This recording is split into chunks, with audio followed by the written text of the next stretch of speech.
আসসালামু আলাইকুম। 2 দিন আগে একটা ভিডিও ছেড়েছিলাম আমাদের এই হরি নদীর বিষয়ে।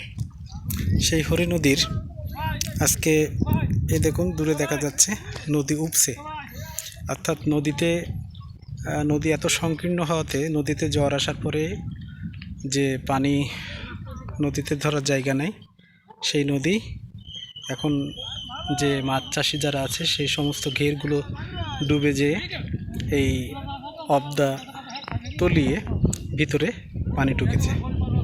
এ ধার দিয়ে পানি ভিতরে ঢুকছে। আপনাদেরকে আরও ভালো করে দেখানোর জন্য সামনে এগিয়ে যাচ্ছি। কাকা কতক্ষণ আগে হয়েছে এরকম?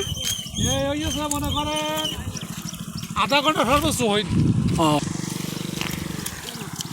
মাছ ধরা চলতেছে অবস্থা।